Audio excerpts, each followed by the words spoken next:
Guys, welcome and welcome back to my channel. I hope कि आप सभी लोग अच्छे होंगे और अपनी प्रेगनेंसी को एंजॉय कर रहे होंगे। आज इस वीडियो में हम जानेंगे कि वो कौन से संकेत होते हैं जिससे आप घर बैठे इजीली जान सकती हैं कि आपका सर्विक्स अभी तक ओपन हुआ है या फिर नहीं हुआ है। देखिए, अगर आप नॉर्मल डिलीवरी चाहती हैं तो उसके लिए 10 सेंटीमीटर तक सर्विक्स का ओपन होना बहुत ज़रूरी है। अगर आपका सर्विक्स नहीं ओपन होता है तो आपकी नॉर्मल डिलीवरी नहीं हो सकती है।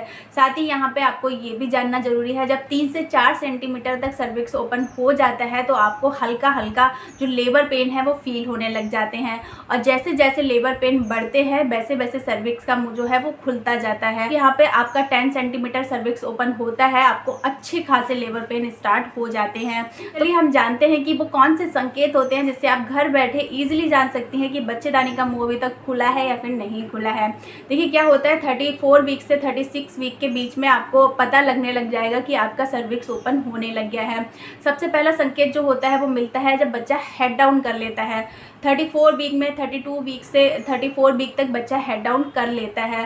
तो यहाँ पे जब बच्चा नीचे की तरफ जाता है, जब उसका हेड जो है वो बर्थ कैनाल की तरफ फिक्स होता है, तो वहाँ पे हमें बहुत ज़्यादा प्रेशर फील होने लगता है। हमें ऐसा लगता है कि बेबी एकदम नीचे चला गया है। जो हमारा ब्रेस्ट एरिया होता है, इस वाले एरिया को बिल्कुल ही खाली हो जाता है। हमें सांस जो है वो बहुत ईजिली आने लग जाती है, हमारे लंग्स पे दबाव कम हो जाता है।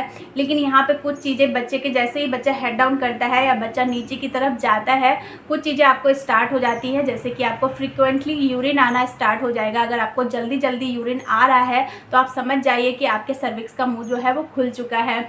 इसके अलावा दूसरी चीज़ होगी, आपको वाइट डिस्चार्ज की प्रॉब्लम बहुत ज़्यादा हो जाएगी। 8-9 मंथ में वाइट डिस्चार्ज की प्रॉब्लम बढ़ते जाती है, तो यहाँ पे आपको घबराना नहीं है। अगर आपको वाइट डिस्चार्ज हो रहा है तो आप समझ लीजिए कि आपकी सर्विक्स का मुंह जो है वो खुलने लग गया है और कभी भी आपकी डिलीवरी हो सकती है।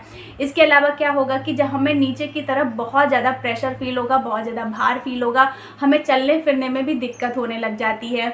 इसके अलावा क्या होता है, पैरों के बीच में प्राइवेट पार्ट में आपको दर्द स्टार्ट हो जाएगा। जब भी आप करवट लेंगी, जब भी आप उठेंगी, जब भी आप पैरों को फैलाएंगी, आपको ये पेन फील होगा कि आपके बहुत ज़्यादा प्राइवेट पार्ट में दर्द हो रहा है।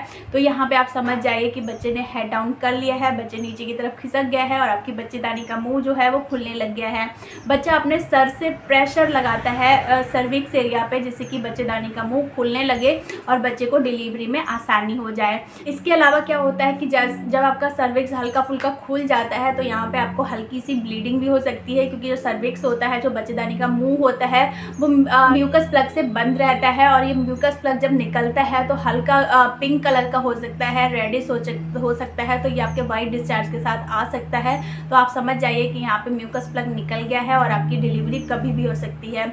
इसके अलावा क्या होता है कि आपको वाटर ब्रेक हो जाता है, मतलब जो बच्चा जिस थैली में रह रहा होता है वो थैली फट जाती है, वहाँ से पानी लीक होने लग जाता है। तब भी आप ये समझ लीजिए कि आपके सर्विक्स का मुंह खुलने लग गया है, अब आपको डॉक्टर को दिखाने की ज़रूरत है। तो ये सारे सिम्टम अगर आपको दिखने लग जाएँ तो आप समझ जाइए कि अब आपको हॉस्पिटल जाना है, आपकी सर्विक्स का मुंह खुलने लग गया है और अभी कभी भी आपकी डिलीवरी हो सकती है। आई होप कि वीडियो आपके लिए यूज़फुल रहा होगा। वीडियो यूज़फुल रहा हो तो प्लीज़ वीडियो को लाइक जरूर करें, मेरे चैनल को सब्सक्राइब। ऐसी बहुत सारी इन्फॉर्मेटिव वीडियोज़ के लिए thank you so much for watching. Thank you.